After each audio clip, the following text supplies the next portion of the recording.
ഈ പിൻവാതിൽ നിയമനം നടക്കുന്നെങ്കിൽ തന്നെയും അത് നടക്കുന്നത് മന്ത്രിമാരുടെ പേഴ്സണൽ സ്റ്റാഫ് ഉൾപ്പെടെയുള്ള കാര്യങ്ങളിലാണ് എന്നുള്ളതാണ്. പക്ഷേ ഞാൻ കഴിഞ്ഞ ഒരു തെരഞ്ഞെടുപ്പ് സമയത്ത് 2021 അസംബ്ലി തെരഞ്ഞെടുപ്പ് സമയത്താണ് ഞാനൊരു പത്രവാർത്ത വായിച്ച് എനിക്കിപ്പോഴും ഓർമ്മയുണ്ട്. എന്താണ് 1 ലക്ഷത്തിലധികം, കാരണം 1.5 ലക്ഷത്തോളം ആണെന്ന് തോന്നുന്നു, താൽക്കാലിക ജീവനക്കാരെ കഴിഞ്ഞ 5 വർഷത്തിനിടയിൽ സ്ഥിരപ്പെടുത്തിയെന്നുള്ളതായിരുന്നു ആ ഒരു വാർത്ത. അപ്പോൾ ഞാനതൊന്ന് വെറുതെ കാൽക്കുലേറ്റ് ചെയ്ത് നോക്കി. ഏതാണ്ട് 1,62,000 മറ്റോ ആയിരുന്നു നമ്പർ പറഞ്ഞിരുന്നത്. അതൊരു × 5 എടുത്താൽ പോലും 8 ലക്ഷത്തോളം വരും. അപ്പോൾ 2021 അസംബ്ലി തെരഞ്ഞെടുപ്പിൽ വോട്ട് ചെയ്തിരിക്കുന്ന ആൾക്കാരുടെ ഏതാണ്ട് 5% വരുന്നുണ്ട് അത്തരത്തിലുള്ള നിയമനങ്ങൾ. ഈ പറയുന്ന നമ്പർ × 5 ചെയ്ത് കഴിഞ്ഞാൽ ഒരു വ്യക്തിക്ക് ഒരു 5 പേരെ, അതായത് വീട്ടിൽ സ്വന്തം കുടുംബം ഉൾപ്പെടെയുള്ള 5 പേരെ സ്വാധീനിച്ചാൽ പോലും ഒരു 8 ലക്ഷത്തോളം ആൾക്കാർ സ്വാധീനിക്കപ്പെടുന്നു എന്നുള്ളതാണ്. കഴിഞ്ഞ തെരഞ്ഞെടുപ്പിലെ LDF UDF തമ്മിലുള്ള വോട്ട് ഡിഫറൻസ് എടുത്ത് നോക്കിയാലും 5% ആണുള്ളത്. ആ 5% കൊണ്ടാണ് ജയിച്ചത് എന്നല്ല ഞാൻ പറഞ്ഞു വരുന്നത്. പക്ഷേ എത്രത്തോളം സൂക്ഷ്മമായിട്ടാണ് ഇടതുപക്ഷം എപ്പോഴും അവരുടെ രാഷ്ട്രീയം കൈകാര്യം ചെയ്യുന്നതെന്നുള്ളതാണ്. ഇടതുപക്ഷം എപ്പോഴും അങ്ങനെയാണ് കൈകാര്യം ചെയ്യുക. അവർ കൃത്യമായിട്ട് ഒരു സ്ട്രക്ചറിലൂടെ മുമ്പോട്ട് പോയി ഒരു ബൂത്തിനകത്ത് എത്ര പേരെയാണ് നമുക്ക് സ്വാധീനിക്കുന്നത്, അല്ലെങ്കിൽ ഒരു മണ്ഡലത്തിനകത്ത് എത്ര പേരെയാണ് സ്വാധീനിക്കേണ്ടത്. ഇപ്പോൾ ഈ CPO റാങ്ക് ലിസ്റ്റ് പോലും ഞാനൊരു അപവാദം കേട്ടായിരുന്നു. അവസാന നിമിഷത്തിൽ കണ്ണൂർ ബറ്റാലിയനിൽ മാത്രം എന്തോ വരുന്ന തലത്തിലേക്ക് ഒരു 312 പേരുടെ നിയമനം അവസാന നിമിഷത്തിൽ എഗ്രി ചെയ്ത് കൊടുത്തു എന്നുള്ളതിൽ. ഇപ്പോൾ CPOക്കാർ എത്രയോ കാലങ്ങളായിട്ട് സമരം ചെയ്യുകയാണ്. അപ്പോൾ എന്തുകൊണ്ടാണ് കണ്ണൂരിന് മാത്രം, കണ്ണൂരിലുള്ള ആൾക്കാർക്ക് ജോലി കിട്ടാൻ അർഹതയുണ്ടില്ല എന്നൊന്നുമല്ല ഞാൻ പറയുന്നത്. പക്ഷേ അതിനകത്ത് രാഷ്ട്രീയപരമായ ചില മാനങ്ങൾ അതിലൊക്കെ കടന്നു വരുന്നു എന്നുള്ളതാണ്. അപ്പോൾ തങ്ങൾക്ക് എവിടെയാണ് രാഷ്ട്രീയമായിട്ട് പ്രയോജനം ചെയ്യുന്നത്, ഈ വരുന്ന ആൾക്കാരിൽ എവിടെയാണ് ഇടതുപക്ഷക്കാർ കൂടുതൽ വരുന്നത്, വളരെ കൃത്യമായിട്ട് അത്തരത്തിലുണ്ട്. ഇപ്പോൾ പലതരത്തിലുള്ള അപവാദങ്ങൾ ഇതുമായിട്ട് ബന്ധപ്പെട്ട് മുമ്പും കേട്ടിട്ടുള്ളതാണ്. ഇപ്പോൾ വട്ടിയൂർക്കാവ് ഉപതെരഞ്ഞെടുപ്പ് നടക്കുന്ന സമയത്ത് മാത്രം കോർപ്പറേഷനുമായിട്ട് ബേസ് ചെയ്തിട്ട് ഒരുപാട് പേർക്ക് താൽക്കാലിക നിയമനങ്ങൾ ഇതുപോലെ നൽകുക എന്നുള്ളത്. ഇപ്പോൾ സർക്കാർ സംവിധാനങ്ങളെ വളരെ കൃത്യമായിട്ടും ഇടതുപക്ഷം അവരുടെ രാഷ്ട്രീയമായ പൊളിറ്റിക്കലായിട്ടുള്ള വിക്ടറിക്ക് വേണ്ടിയിട്ട് ഭംഗിയായിട്ട് യൂട്ടിലൈസ് ചെയ്യുന്ന ഒരു സാഹചര്യത്തിലൂടെയാണ് കടന്നു പോകുന്നത്. ഇപ്പോൾ കുറച്ച് നാൾ നോക്കുമ്പോൾ ഈ 2021 അസംബ്ലി തിരഞ്ഞെടുപ്പ് കഴിയുമ്പോൾ തന്നെ ഞാൻ ഈ ഒരു മീഡിയയിലെ അവർ പരസ്പരമുള്ളൊരു ചർച്ചയിൽ ഞാൻ കേട്ട ഒരു കാര്യമാണ്. വളരെ പ്രമുഖരായ ഒരു 2 ജേർണലിസ്റ്റുകൾ ഇരുന്നിട്ടാണ് സംസാരിക്കുന്നത്. 2009 മുമ്പാണ് ഇവിടെ ഡീലിമിറ്റേഷൻ നടക്കുന്നത്. 2009 ഡീലിമിറ്റേഷൻ നടന്നു കഴിഞ്ഞിട്ട് പിന്നീടുള്ള ഒരു നിയമസഭാ തെരഞ്ഞെടുപ്പിലും UDFന് ഒരിക്കലും എഡ്ജ് കാര്യമായിട്ട് കിട്ടിയിട്ടില്ല. 2011 ഉമ്മൻചാണ്ടി സർക്കാർ അധികാരത്തിൽ വരുന്ന സമയത്ത് പോലും പരാപരം 71 സീറ്റ് എന്തോ മാത്രം കിട്ടണത്.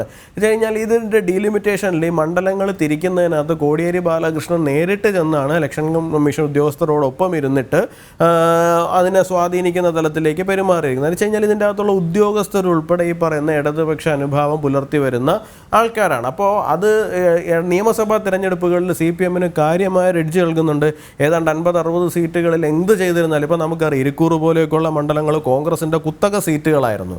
പക്ഷേ അവിടെ ഉണ്ടായിരുന്ന 1-2 പഞ്ചായത്തുകളെ എടുത്തിട്ട് അപ്പുറത്ത് CPMൻ്റെ ശക്തി കേന്ദ്രത്തിലേക്ക് ഇടുകയും CPMൻ്റേതായ 1-2 ബൂത്ത് മണ്ഡലങ്ങൾ പഞ്ചായത്തുകൾ ഇപ്പുറത്തേക്ക് വരികയും ചെയ്തതോടുകൂടി അവിടെ കോൺഗ്രസ് ഇപ്പോൾ 2000, 1500 എന്നൊക്കെ പറഞ്ഞ് മുക്കിമൂളിയാണ് ജയിക്കുന്ന സാഹചര്യം ഉണ്ടായിരിക്കുന്നത്. അപ്പോൾ ഇത്തരത്തിൽ കൃത്യമായിട്ടും സർക്കാർ തലത്തിലുള്ള ഉദ്യോഗസ്ഥരെ ഉപയോഗിച്ചുകൊണ്ട് രാഷ്ട്രീയമായ പണി ചെയ്യുന്നതിന് വേണ്ടിയിട്ട് CPMന് സാധിക്കുന്നുണ്ട്.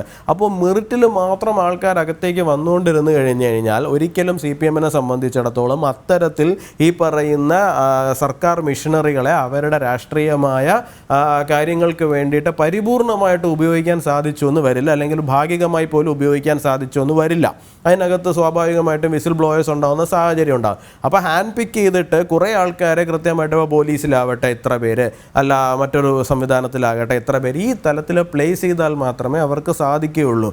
അത് നിങ്ങൾ നഗരസഭയിൽ ചെന്ന് നോക്കിക്കഴിഞ്ഞാൽ അവിടുത്തെ തൂപ്പ് ജോലി മുതൽ അവിടെ ഇരിക്കുന്ന ഏറ്റവും ഹയർ ഓഫീസ് മുതൽ സെക്രട്ടേറിയറ്റിനകത്തായിരുന്നാലും ശരി, പോലീസിനകത്തായിരുന്നാലും ശരി, ഫയർഫോഴ്സിനകത്തായിരുന്നാലും ശരി, വില്ലേജ് ഓഫീസിലായിരുന്നാലും ശരി, എവിടെയായിരുന്നാലും കൃത്യമായിട്ട് അത്തരം പ്ലേസിങ്ങുകൾ നടത്തുന്നതിനകത്ത് CPM എല്ലാ കാലഘട്ടത്തിലും ജാഗ്രത പുലർത്തിയിട്ടുണ്ട്. ആ ജാഗ്രത പുലർത്തുവാൻ അവർക്ക് സാധിക്കുന്നത് ഇത്തരത്തിലുള്ള നിയമനങ്ങളെ പലതിനെയും എടുത്ത് ഇതാക്കുന്നതുകൊണ്ടാണ്. രണ്ടാമത്തെ ഒരു കാര്യം, ഇപ്പോൾ പൊതുമേഖലയെ കുറിച്ചിട്ട് ഇവർ പറയുന്നുണ്ട്. ഇപ്പോൾ കുറേ കാലങ്ങളായിട്ട് നമ്മൾ കേട്ടുകൊണ്ടിരിക്കുന്നതാണ് പൊതുമേഖല സ്ഥാപനങ്ങളെ പകരം ഇവിടെ പ്രൈവറ്റൈസേഷൻ കൊണ്ടുവരുന്നു എന്നുള്ള തലത്തിൽ. നോക്കൂ, ഈ പൊതുമേഖലാ നമ്മൾ ഏതെങ്കിലും പ്രൈവറ്റ് സ്ഥാപനം നിലനിർത്താൻ വേണ്ടി പബ്ലിക് ടാക്സ് കൊടുക്കേണ്ടെന്ന് ടാക്സ് മണി എടുക്കേണ്ട സാഹചര്യമുണ്ടോ? ഒരു പ്രൈവറ്റ് കമ്പനി നിലനിർത്താൻ വേണ്ടിയിട്ട് നമ്മൾ പബ്ലിക്കിൻ്റെ ടാക്സ് എടുത്തിട്ട് ആ പ്രൈവറ്റ് കമ്പനി നിലനിർത്തുക എന്ന് പറയുന്നൊരു സാഹചര്യം ഉണ്ടോ? ഒരിക്കലും ഇല്ല. പക്ഷേ പൊതുമേഖലാ സ്ഥാപനങ്ങൾ നഷ്ടത്തിലോടുന്നിടത്ത് അവരുടെ ഉള്ളവർക്ക് ശമ്പളം കൊടുക്കാൻ വേണ്ടിയിട്ട് പൊതുജനങ്ങളുടെ ടാക്സ് മണി എടുത്ത് കൊടുക്കേണ്ടി വരുന്ന സാഹചര്യം നമ്മുടെ നാട്ടിലുണ്ട്. അത്തരത്തിലുള്ള സ്ഥാപനങ്ങളെ നിലനിർത്തിക്കൊണ്ടു പോകാൻ വേണ്ടിയിട്ട് ആ കെടുകാര്യസ്ഥതകൾ പലതും സംഭവിക്കുന്നത് എന്തുകൊണ്ടാണ്? ഇത്തരത്തിലുള്ള നിയമനങ്ങൾ അവിടെ നടക്കുന്നത് കൊണ്ടും ഇത്തരത്തിൽ പിൻവാതിൽ വഴി കയറുന്ന ആൾക്കാരെ കാലങ്ങളിൽ അവിടെ സ്ഥിരമാക്കി കൊടുക്കുന്നത് കൊണ്ടുമൊക്കെയാണ്. ഇപ്പോൾ അദ്ദേഹം ഉന്നയിച്ചൊരു പോയിന്റ് വളരെ റിലവൻ്റ് ആണ്. 2006 മുതലുള്ളവരാണ്, 18 വർഷമായിട്ട് അവിടെ വർക്ക് ചെയ്യുന്നവരാണ്, അവരെന്ത് ചെയ്യും എന്നുള്ള ചോദ്യം വളരെ റിലവൻ്റ് ആണ്. ആ റിലവൻ്റ് അല്ല എന്നല്ല ഞാൻ പറയുന്നത്. അപ്പോൾ അവരോട് നമുക്ക് അനുഭവപൂർണ്ണമായിട്ട് ചിലപ്പോൾ നിലപാടെടുക്കേണ്ടി വരികയും ചെയ്യും, ഇല്ലയെന്ന് ഞാൻ പറയുന്നില്ല. പക്ഷേ ഇത് കാലങ്ങളായിട്ട് ഇത് റിപ്പീറ്റ് ചെയ്ത് പോകുന്നതിന് പുറകിൽ കൃത്യമായിട്ടൊരു രാഷ്ട്രീയമുണ്ട്. അത് ഇടതിൻ്റെ ഒരു കുതന്ത്രപരമായ രാഷ്ട്രീയമാണ്.